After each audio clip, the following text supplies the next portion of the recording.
벌써 올 한 해의 마지막 달의 첫 번째 주일이 되었습니다. 시간이 가는 것 속에 우리의 믿음은 깊어지고 커지리라 믿습니다. 올 한 해도 여기까지 인도하신 하나님께 영광을 올리고 또 예배로 여러분들과 함께 달려오게 하셨음을 감사합니다. 되돌아보면 저희 교회도 한 5월 달까지는 예배 후에 식사를 할 수가 없었습니다.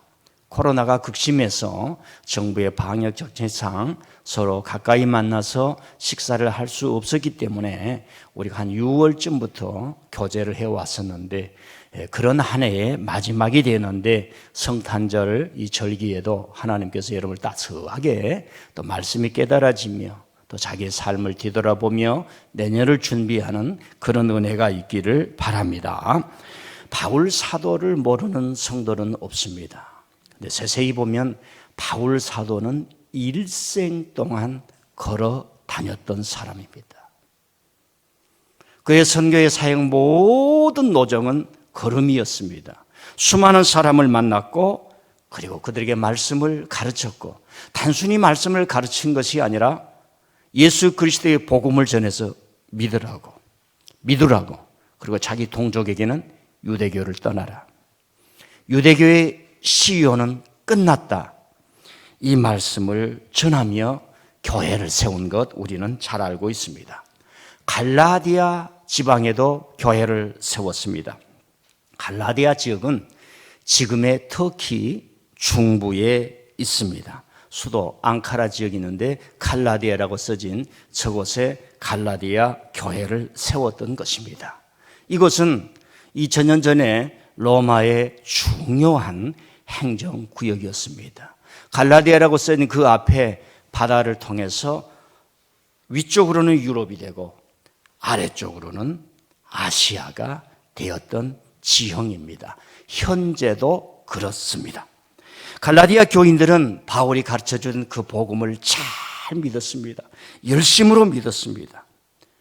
자신들이 1000년 이상 가져왔던 유대교의 간섭을 떠나버렸던 그런 환호와 기쁨이 넘쳐났습니다. 처음에 유교를 통해서 고려의 흑암 같은 새로운 시대의 민족의 비전을 열었던 그 조선시대의 유교가 500년을 거치면서 사람들에게 짐이 되고 천민과 양변을 구분하고 얼마나 이 나라를 어렵게 만들고, 왕들은 자기들을 할 바를 몰랐어서 서양에서 기독교가 들어왔을 때 얼마나 우리가 환영을 했었고, 거기에서 눈물을 흘렸던 여인들이 예배당에 가서 가지 말라고 그래도 가서 눈물의 씨앗을 뿌렸던 현상을 우리가 기독교의 역사를 통해서 보지 않았습니까? 갈라디아 교인들도 마찬가지였습니다. 그들은 디아스포라, 자기 고향에서 떠나서 타지에서 정착하면서 거의 수백 년을 지내는 가운데 예수 그리스도의 메시아의 소식, 그리스도의 소식을 전해줄 때 이들은 뛸 듯이 기뻐했던 것입니다. 그리고 그들은 예수님을 믿었고 예수님을 영접했고, 새로운 유대교 공동체가 아니라 피는 유대인들이었지만 영적 신분은 하나님을 영접하고 예수님을 영접한 천국의 시민, 그리스도인으로서 교회가 되었습니다. 바울의 특징은 교회를 세우면 떠나는 것이었습니다. 맡겨주고 떠나는 일이었습니다. 자기는 한 곳에 머물 수가 없었습니다. 그는 엘리트였고 지식이었고 스칼라였기 때문에 가르치는 것을 좋아했지만은 복음의 핵심이 딴 것까지 증언을 하라 했고, 예수님이 친히 돌아다녔기 때문에 그 길을 따랐던 첫 번째 사도였고 위대한 사도였습니다. 그래서 갈라디아 교회를 떠났습니다. 그런데 시간이 가면서 나쁜 현상들이 이 갈라디아 교인들에게 일어났던 겁니다. 과거로 다시 돌아가는 겁니다. 모세 율법대로 지켜야 되고 남자는 할례를 받아야 된다는 것입니다. 여러분, 할례를 받는 것은 육체적인 현상으로 뭐 그럴 수도 있고 안 그럴 수도 있고, 바울 사도도 또 자기와 같이 있는 일행들에게, 디모데에게 할례를 하도록 그런 일들을 했던 것들을 우리가 알게 되지 않습니다. 아무것도 아니지만 그런 현상을 통해서 과거로 회귀하고 복음을 부정하는 그런 일들이 벌어졌던 겁니다. 그래서 갈라디아 교인들을 향해서 쓴 말씀이 갈라디아서고, 그 말씀 마지막을 오늘 우리는 같이 읽었습니다. 즉 율법으로는 죄를 사할 수가 없다. 그리스도 안에서 자유함을 얻을 수가 없다. 율법의 종교로는 하나님께서 몽학 선생, 가이드, 예수님께로 인도하는 길을 가르쳐 줄 수 있지만 우리의 인간의 근본적인 문제를 해결할 수 없다. 이 말씀을 크게 전하는 겁니다. 그러면서 마지막에 나의 이 가르침을 다시는 부정하지 말 것이며 나를 더 이상 괴롭게 하지 말라. 내 몸에는 예수님의 흔적이 있다. 이렇게 말한 말씀입니다.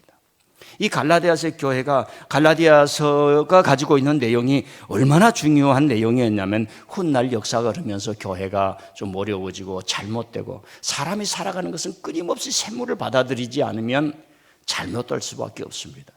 우리 교회도 100년 이후에 샘물을 타야지 이대로 가는 것은 다 무너지게 되어 있습니다. 사람도 마찬가지입니다.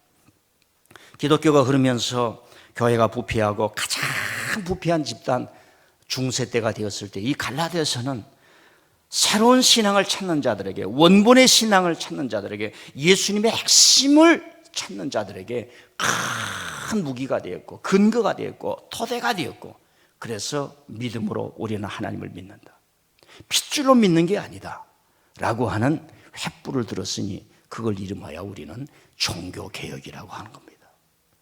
그러니까 갈라디아서는 아주 적지만 로마서와 함께 예수를 믿는 일이 무엇인가, 왜 유대교에 사로잡혀서는 안 되는가, 그런 말씀을 전해주는 것이 갈라디아서입니다. 자, 우리는 이런 묵상을 해볼 수 있습니다. 왜 갈라디아 교회는 쉽게 과거 익숙했던 자기들의 율법 종교로 되돌아갔을까라고 하는 겁니다.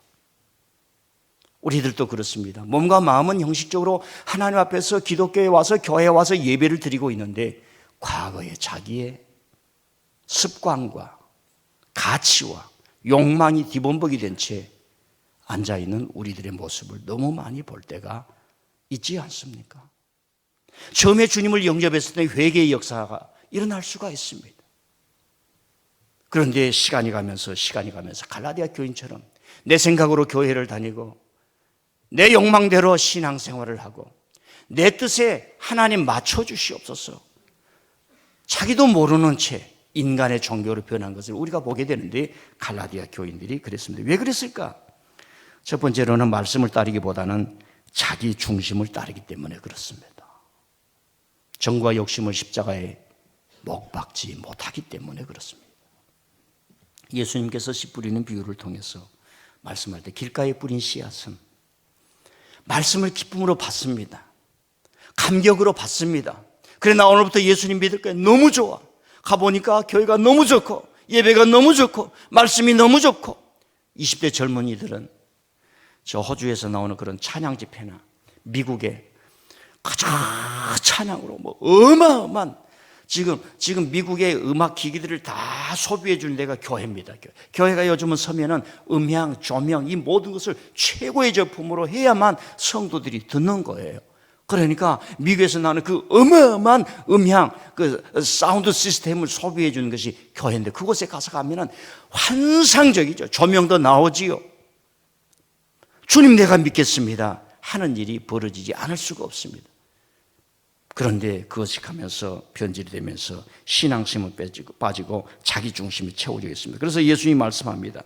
돌짝밭에 뿌려진 씨앗은 뿌리가 없어서 조금만 어려움이 오고 박해가 오고 자기 감정에 상처가 오면 다 무너지는 것과 같다는 겁니다.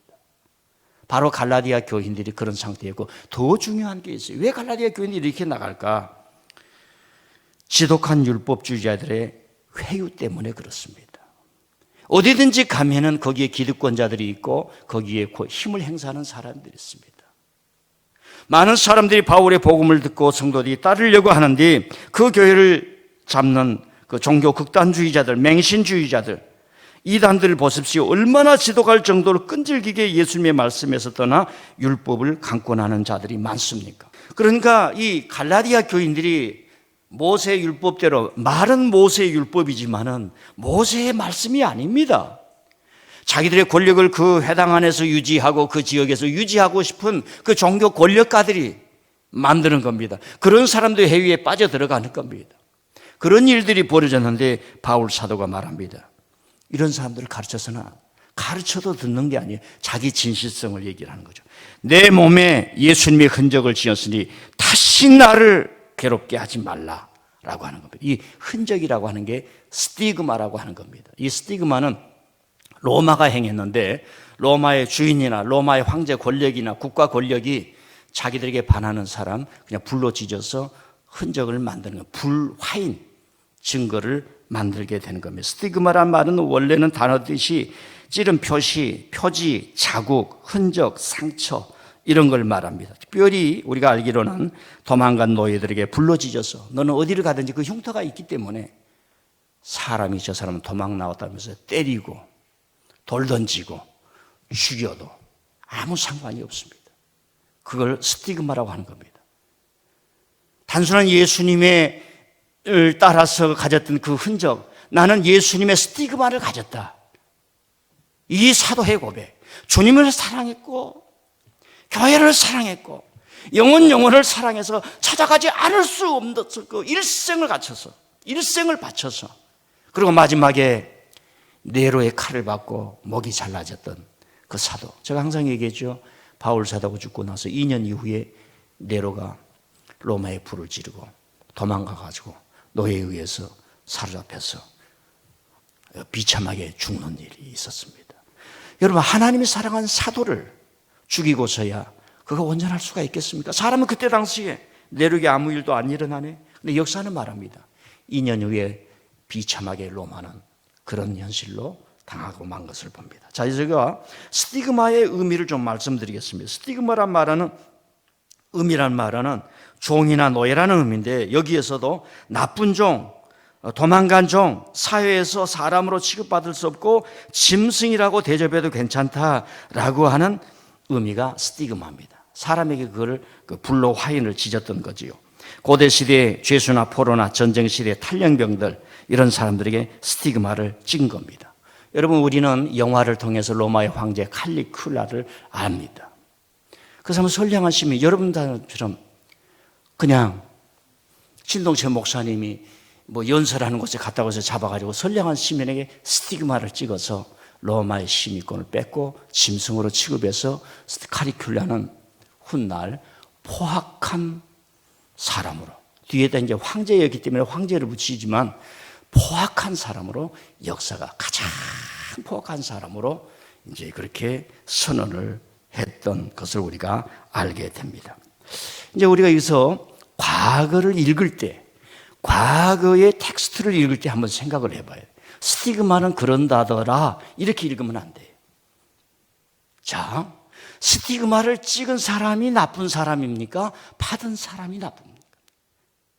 복음은 우리에게 단순한 심리적 기쁨이 아니라, 말씀은 저와 여러분에게 단순한 좋은 얘기로 말미암아 심리적 기쁨을 주는 것이 아니라 오늘 거부할 수 없는 현실의 어려움을 보게 만들면서 거기에서 우리는 어떤 길을 걸어가야 할 것인가, 여러분에게 많은 짐을 준다는 사실입니다.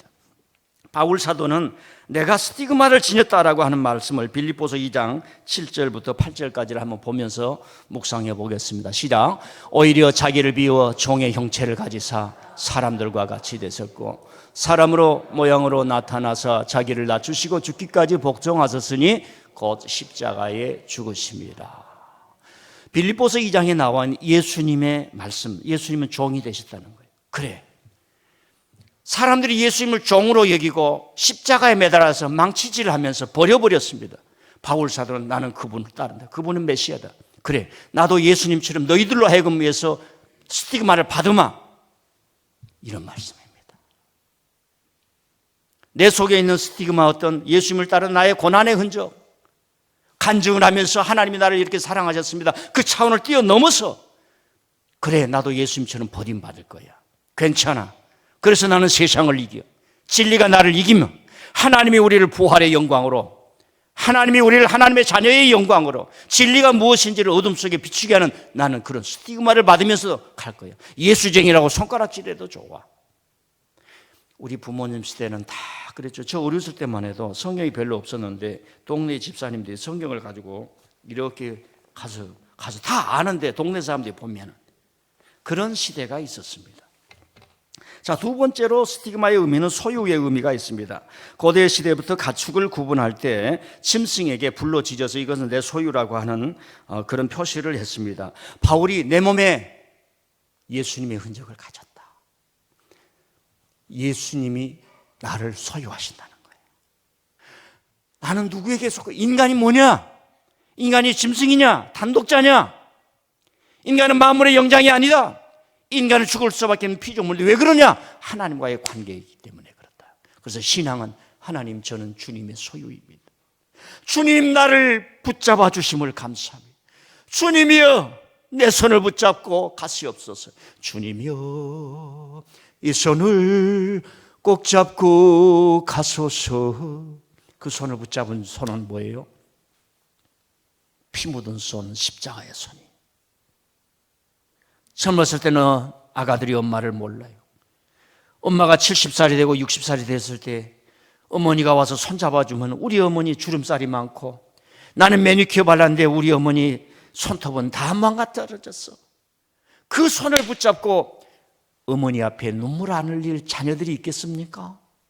주님이여 이 손을 꼭 잡고 가소서. 바울의 나는 스티그마를 가졌다 이 말은 주님, 저는 주님의 소유입니다. 저는 주님의 제자입니다. 그래서 현대에 와서 참 신앙의 엘리트들이 많이 우리에게 가르쳐줬죠.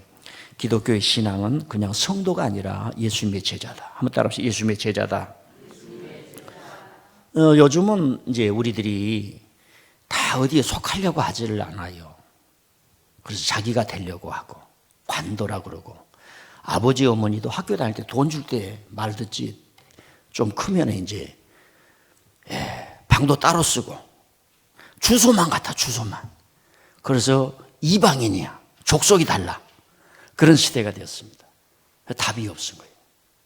내가 누구에게 속하지 않으니까 답이 없어요. 사람들이 방황하는 거예요. 하나님은 저와 여러분을 속하도록 만들었어요. 사랑은 속하는 거예요. 완전히 속하는 거예요. 완전히 속하는 겁니다. 그래서 사람들이 괴로운 거예요. 하나님께도 속하지 않고 부모님께도 속하지 않아요. 집에 들어오면서 어머니 아버지 오늘 하루 고생하셨죠? 인사도 안 해. 인사하는 족족 제3의 족속. 그러니까 사람들이 불안한 거예요. 하나님은 우리 존재를 속하게 만들었어요. 그래서 우리가 어떻게 속하느냐? 패스포트, 여권, 국가에 속하려고 하는 겁니다. 국가주의. 인간은, 철학은 내가 누구인가를 가르치고, 신학은 우리가 누구에게 속해 있는가를 가르치고, 신앙은 주님이 내 생명의 주관자이십니다. 내 재물의 주관자이십니다. 알파와 오메가 되신 하나님이시여 나의 시작과 죽음도 있기에 내가 자연적으로 90세, 80세에 죽을 수도 있지만 어떤 사고나 어떤 것 속에서도 그 전에 주님이 부르심이 있을 줄 믿습니다. 인간인지라 빨리 갔을 때 눈물이 흘리고 통곡이 흘리고 자식이 먼저 죽으면 아버지 어머니의 가슴이 찢어질 수 있지만 이 모든 것들이 하나님의 은혜 안에서 일어나기 때문에 주님이여 이 손을 꼭 붙들고 눈물을 넘게 하시고 고통을 넘게 하시고 주님의 십자가를 바라보며 부활의 영광까지 내 영혼을 붙잡아 주시옵소서. 내가 주님께 속해야 돼. 하나님께 속해만 하나님께서 하라는 대로 그 길이 좋은 길이니까. 하나님은 우리를 억제고 마치 논산훈련소에서 상병이 하병에게 말하듯이 명령, 그런 명령이 아니에요. 진리의 명령이에요. 아들아 지금은 낮아져라. 아들아 재물을 얻어라. 아들아 지금은 재물을 버려라. 아들아 지금은 건강해라. 아들아 지금 너는 건강을 잃어야 되느니라. 다 하나님의 은혜 안에 있으면 우리는 그걸 이해하고 살아갈 수 있는 줄 믿습니다. 세 번째는 스티그마는 참신앙을 따른 자에게 주어진 영광의 흔적입니다. 예수님께서 부활하신 후 도마에게 손자국의 목자락을 보여주셨어요. 그리고 옆구리에 창작을 보여줬어요. 이 말씀이 무슨 말씀이냐면 그냥 흔적이 아니라 나는 거짓 종교자들에게, 나쁜 일을 행하는 자들 앞에서, 이 세상을 움키락쥐키락하는 그런 자들 앞에서 하나님의 진리, 그들이 버리는 연약한 사람, 눈물 흘린 사람을 찾아갔어요. 그들에게 하나님의 말씀을, 너희들이 하나님의 자녀가 될 수 있다. 너희들이 하나님을 아버지라고 불러라. 그게 주기도문이에요. 하늘에 계신 우리 아버지요. 갈릴리 사람 모아놓고 너희들은 이렇게 기도하라. 저 사람들처럼 기도하지 말라. 저 사람들처럼 기도하지 마. 너희는 이렇게 기도해. 날 따라해. 하늘에 계신 우리 아버지, 아버지를 잃어버린 자들에게 하나님이 저들의 것이 아니라, 하나님의 목사의 것이 아니라 너희들에게 얼마나 폭발적인 말씀입니까? 여러분이 저의 이 말씀을 성경을 통해서 이해만 하면 여러분 삶에 혁명이 일어날 거예요. 나를 향하신 그 하나님의 뜻이 무엇인가? 예수님이 그 말 가르쳤다가 나는 손에 못 자고 이 창자고 죽었노라. 도마야. 여러분, 진리를 위해서 생명을 잃은 사람을 역사는 무시를 못해요. 사람은 양심이 있고 하나님을 알 만한 본성이 있기 때문에 진리를 향해서 가는 사람들은 역사가 자꾸 발굴해서 그 사람을 역사의 인물로 만들고 우리가 따르기를 원하고요. 일반적인 현상이고요. 성경에서는 하나님의 신앙인들을 따르는 제자의 신앙을 우리에게 가르쳐 줍니다. 그래서 바울은 내가 내 몸에 예수님의 흔적을 지녔노라 라고 말하는 것은 주님을 따르다가 얻은 십자가의 흔적인데 그것이 영광이 되는 거예요. 여러분 인생을 열심히 살아보십시오. 열심히 살아보십시오. 삶에는 고통과 흔적이 떨어진 겁니다. 인생을 열심히 살다 보면 상처와 상과 스티그마가 있겠습니다. 로마는, 노예 주인은 자기들의 힘과 권력으로 스티그마를 찍으면서 너는 짐승 취급받아야 해. 내가 죽일 수도 있지만 다른 사람에 의해서 죽어야 돼. 그게 스티그마였어요. 그래, 나는 예수님을 증거하다가 이 복음이 진짜이기 때문에, 이 복음이 나를 자유하기 때문에, 이 복음이 눈물을 흘린 사람이 위로해 주기 때문에, 이 땅의 사람들을 천국을 보호해 주기 때문에 나는 예수님에다가 스티그마, 너희들이 손가락질하고 너희들이 나를 비방가라고 만들어. 바울은 가는 곳마다 비방을 받았지 않습니까? 허풍쟁이요, 사도가 아니요, 예수님의 제자가 아니요, 가는 곳마다 비방을 받았어요. 저도 교인들이 비방할 때 견딜 수가 없어서 빨리 목회를 끝내야 될 때가 옛날에 했어요. 옛날에 지금 하나도 안 일어납니다. 지금 하나도 안 일어나요. 저는 그래도 다행이더라고요. 다른 목사님 얘기 들으니까 이혼까지 하려고 했대. 그랬는데 바울 사도는 복음을 증거하는데 가는 곳마다 비방꾼이요, 험담꾼이요, 예수님의 제자가 아니요. 그리고 그에게 능력이 많이 나타났지만 한 번도 신비주의에 빠지지 않고, 자기에게 기적이 너무나 많이 나타났지만 물질주의에 빠지지 않았고, 자기에게 기적이 너무나 많이 나타났지만 그 환상주의에 빠져서 사람들을 모아가지고 장사하지 않았어요. 왜? 주님을 믿는 것이 무엇인가를 알았기 때문에. 사랑하는 성도 여러분, 우리가 남에게 스티그마를 찍어서도 안 되지만 진리를 증거하는 길을 다 받다 보면, 가정을 잘 지키려고 하다 보면, 교회를 잘 지키려고 하다 보면, 내 신앙을 잘 지키려고 하다 보면 내 몸에 십자가의 스티그마가, 하나님 주십시오. 그 바울 사도가 다시는 나를 괴롭게 하지 마. 너희들은 가르쳐서도 아니 되구나. 다시는 나를 괴롭게 하지 말라. 내 몸에 예수님의 스티그마를 가졌다. 나는 완전히 예수님께 속했다. 더 이상 말하지 말라. 너희들이 생각하는 사고와 관습과 과거를 가지고 와서 이것이 옳으니 저러니 그러지 말라. 우리는 예수님의 가르침대로 간다. 나는 예수님의 스티그마를 가졌다. 이게 말씀의 힘인 줄 믿습니다. 구원의 힘인 줄 믿습니다. 우리가 예수를 믿고 천국을 가야 하는 신앙의 노정인 줄 믿습니다.